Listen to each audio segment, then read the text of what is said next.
迎大家收睇成功會何澤雲小學校運會現場直擊。今日我哋會帶大家去睇下各項嘅精彩比賽，同埋會訪問下校長、副校長同埋特別嘉賓。好，事不宜遲，我哋去片啦。張校長，你可唔可以接受我哋嘅訪問啊？當然可以啦。你覺得今年運動會嘅氣氛點樣啊？我覺得今年嘅氣氛好熱鬧咯，同埋好開心咯。你覺得頭先新年新健步行有咩特別之處啊？我覺得無論係家長，無論係同學以至校監啦、校長啦、老師啦等等咧，都係好開心去參與咯。咁大家真係個心連埋一齊呢，就係行呢一段路咯嚇。咁大家都朝住一個共同嘅方向去進發咯。咁所以今日呢個運動會，我覺得好開心，同埋好多謝你一直都係訪問咁多人啦。咁咧，我相信你都有得咗好多嘅知識，係咪啊？譚副校長，請問你可唔可以接受我哋校園電視台嘅訪問啊？可以啊，振浩。咁你今年運動會，你覺得今年運動會嘅氣氛點樣啊？哇，梗係好熱鬧啦！哇，人才仔仔嚇，因為咧又有家長義工啦，又有校友翻嚟啦，又有好多好精力充沛啊，好有熱情嘅運動員啦，仲有啦啦隊添，真係氣氛非常之熱鬧啊！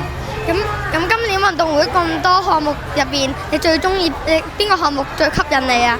我就中意咧講求合作性嘅活動啦，譬如係啲接力賽啊，無論係低年班嘅接力障礙賽啊，或者咧我知道咧今日有一個嘅比賽咧叫做澤雲一家嘅競技賽喎，咁呢啲我都係好中意嘅節目嚟嘅。多謝接受我哋訪問啊！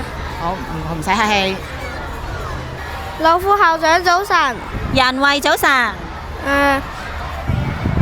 請問你可唔可以接受我哋校園電視台嘅訪問啊？當然冇問題啦。你覺得今年陸運會嘅氣氛點啊？哇！而家聽到已經呢啲打氣聲好犀利啊，氣氛係好熱烈啊！請問你對邊個項目最感興趣呢？我對邊個項目感興趣？我最感興趣都係啲接力賽啊，因為啲接力賽呢交棒啦，同埋呢幾隊一齊喺度，又分男又分女呢，好刺激嘅，我覺得。好多謝你接受我哋嘅訪問。唔好客氣，好，有機會再同你傾偈啊！拜拜。拜拜。黃副校長你好，可唔可以接受我哋校園電視台嘅訪問啊？當然冇問題啦。我想問下你覺得今年校運會氣氛點樣啊？今年校運會個氣氛相當之好㗎。你見到我哋啦啦隊呢，每一個社嘅啦啦隊都好俾心機，好落力去打氣啊。咁今年校運會你覺得邊個項目你最吸引啊？最吸引啊！其實我最期待呢係4×100嘅賽事啊！咁我都好想睇下呢各班嘅同學係點樣去合作去贏取嗰個獎項㗎。好多謝你接受我哋嘅訪問啊！好多謝訪問我哋啊！空手道運動員李江慧小姐，李小姐，你可唔可以接受我哋嘅訪問呢？可以啊 ，Hello。你呢曾經做過多年嘅港隊運動員，你有冇啲咩難忘或者深刻嘅印象呢？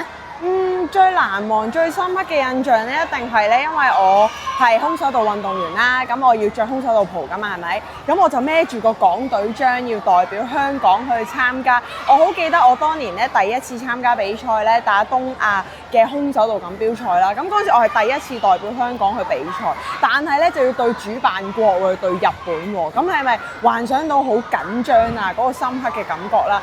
但係咧，當時咧我就覺得我要全力以赴做到自己最好。雖然最後我係輸咗嘅，但係咧我個感覺就係我當喺嗰個比賽度咧，我無悔啦，同埋盡我最大嘅努力咧去做我之前練習做過嘅嘢，去希望代表香港去打得最好。咁呢個就係我第一次參加比賽，亦都係我最深刻參加比賽。我哋學校啲同學咧都對空手道好感興趣，你可唔可以咧講啲同啲空手道要留意嘅嘢咧？首先啦，空手道係一個武術啦，咁我哋都好講求個武術嘅精神啦，就係咩咧？就係自己學識一樣嘢咧，就唔可以攞嚟咧去無啦啦去攻擊人㗎喎，係咪先？因為我自己識用呢個運動啦，呢個武術啦。咁如果講話如果要學空手道有咩留意呢？我就會話最緊要係安全啦，因為呢，我哋係一啲對搏性嘅運動啦，唔同一啲可能跑步啊嘅運動咁樣嘅。咁所以呢，如果你有興趣去學呢，就可以上網去望下，即係自己係咪真係好中意？因為我哋有空手道有搏擊啦，有套拳啦。咁就睇下會唔會有啲同學仔中意，原來都可以想試下一啲對搏性、一啲搏擊嘅運動，或者係一啲套拳嘅運動，自己耍一個套路出嚟咁樣嘅。咁就睇下自己中意啲乜嘢，然後就想去參與邊樣咁樣咯。好，唔該晒你嘅訪問，多謝你啊，多謝，拜拜。哇！今年嘅比賽同埋啦啦隊真係好精彩啊！我哋明年嘅校運會再見啦，拜拜。